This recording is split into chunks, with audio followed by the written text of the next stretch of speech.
mengatakan korban. Oke, kami sekarang kan berkorban sapi, kambing, apa mana? Apalah di sini biasanya di Indonesia sapi sama kambing kan umumnya. Kami setelah dipotong, kami dagingnya akan dibagikan, kami akan bikin rendang, bikin sop, bikin apa gitu kan. Yang saya tanyakan adalah, kalau sapi, kambing itu dibikin korban, nih lumayan juga dagingnya bisa dimakan. Lah kalau Tuhan dikorbankan, digantung, mal buat apa ya? Bikin sop nggak bisa, bikin rendang nggak bisa. Ya silakan jawab. Ya, saya jawab dia ya, walau dia di bawah ya. Jadi Yuni sendiri, saya mau tanya Yuni ya, sebetulnya peringatan tentang apa yang kalian lakukan itu di hari Idul Adha itu maksudnya apa gitu loh, yang melatar belakanginya itu apa? Apa gunanya kalian melakukan itu, dalam memperingati apa, dan makna keimanannya itu apa? Dalam hal ini pun kalian masih kebingungan gitu loh. Ya, ini kan tadi udah dijelaskan oleh Sofia tuh, semuanya ada maknanya, karena semuanya itu ada yang melatar belakanginya. Kematian Yesus di kayu salib itu ada maknanya, ada tujuannya, ada sebabnya, dan bahkan sudah dinubuatkan bahwa itu adalah pekerjaan karya besar agung karya besar agung Tuhan, dan tidak ada jalan lain yang bisa mendandinginya. Alkitab di dalam Ibrani 9 ayat 22 mengatakan, dan hampir segala sesuatu disucikan menurut hukum Taurat dengan darah, dan tanpa penumpahan darah tidak ada pengampunan. Bahkan Elohim sendiri mengatakan bahwa di dalam Kejadian 9 ayat 6 itu dikatakan bahwa ada masanya nanti di mana dia sendiri akan mempunyai darah. Karena manusia itu diciptakan menurut gambar dan rupanya. Dan karena darah itu merupakan perlambang nyawa. Karena darah itu merupakan perlambang hidup. Ketika kita tidak punya darah, tidak akan ada kehidupan. Itu melambangkan darah Yesus. Ketika kamu tidak memiliki menerima darah Yesus yang sudah tercurah di kayu salib itu, tidak ada hidup yang kekal buat ente. Ente akan binasa kekal masuk ke dalam neraka, di mana di situ tetap tangis dan kertakan gigi. Itu loh Bu maknanya. Sekarang pertanyaannya, kenapa Tuhan yang maha besar, maha agung, maha kudus itu sampai harus melakukan itu? Bahkan di dalam Alkitab dikatakan bahwa dia merendahkan dirinya sampai kepada titik yang paling rendah. Titik yang paling rendah itu apa? Yang mati di kayu salib. Karena kayu salib itu merupakan perlambang penghinaan manusia sehina-hinanya. Karena apa? Karena hukuman kayu salib itu bukan hanya para narapidana itu bukan hanya dihukum, tetapi di kayu salib itu mereka juga dilecehkan, mereka juga dianggap aib, bahkan dianggap kutukan untuk orang-orang yang menjalani hukuman salib.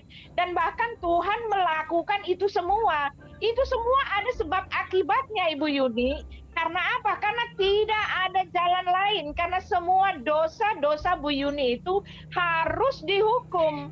Tetapi masalahnya Bu Yuni ya, Allahmu itu, Allah kami itu, Elohim itu dia Allah yang maha mengasihi, dan dia tidak mau satupun manusia itu binasa. Dan hanya dialah sendiri yang satu-satunya yang suci, yang kudus gitu loh. Ya, orang berdosa, kain yang kotor itu tidak bisa menyucikan dirinya dengan dirinya sendiri. Yang dia butuhkan kain yang kotor itu adalah sabun yang higienis, sabun yang bersih, sabun yang bisa menghilangkan semua kotoran. Begitu juga dengan Ibu Yuni. Ibu Yuni yang kotor penuh dosa ini tidak bisa menyembuhkan atau menghilangkan dosa Ibu Yuni dengan pahala-pahala yang Ibu Yuni lakukan. Yang bisa menyucikan ibu itu adalah darah yang suci, darah yang kudus, adalah darah yang tidak berdosa. Bahkan Yesus mengatakan, ayo barang siapa dari kalian yang bisa membuktikan saya orang berdosa, tunjukkan, kata gitu kan. Yesus mengatakan di dalam Yohanes 9 atau 8 itu kan. Jadi Yesus itulah satu-satunya pembersih. Yesus itu tercatat tidak berdosa dan darahnya itu berkuasa menghapuskan, menyucikan dosa ibu. Dan di dalam diri Yesus itu hukuman dosa itu, Allah yang harus menghukum dosa itu ditimpakan kepada Yesus gitu loh. Jadi di dalam salibnya itu Yesus itu yang menerima hukuman dosa, menampung semua kutukan dosa. Dan di dalam salibnya itu kasih Allah dinyatakan, gitu loh Bu. Ngerti nggak maksud saya? Ya karena Allah harus menghukum dosa, tetapi Dia mengasihani orang-orang yang berdosa itu, dan hanya Dia yang bisa melepaskan orang dari dosa itu. Maka adalah Yesus. Yesus telah menanggung kutuk dosa itu, Bu, di dalam darahnya. Oke? Itulah makna pengorbanan Yesus. Bukan seperti di tempat ibu yang main potong-potong hewan, apa maknanya, kagak ngerti gitu loh. Ibu mengatakan potong hewan di tempat ibu adalah memperingati Ismail yang dikorbankan. Itu pun salah sejarah, Bu. Ismail bukan dikorbankan, tetapi adalah Ishak gitu loh, Bu. Ngerti ya? Itu saja, terima kasih. Oke, terima kasih Bu Uti.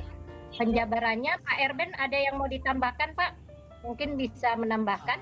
Ini ya, makanya saya bilang tadi, saudara kita Muslim kan tidak memiliki makna kurban. Kurban itu kan artinya menjadi lebih dekat dengan sesuatu atau seseorang. Jadi mengapa ada kurban? Jadi sebenarnya harus dipahami dalam konteks Adam loh. Ketika Adam jatuh dalam dosa kan dia terpisah dari Allah.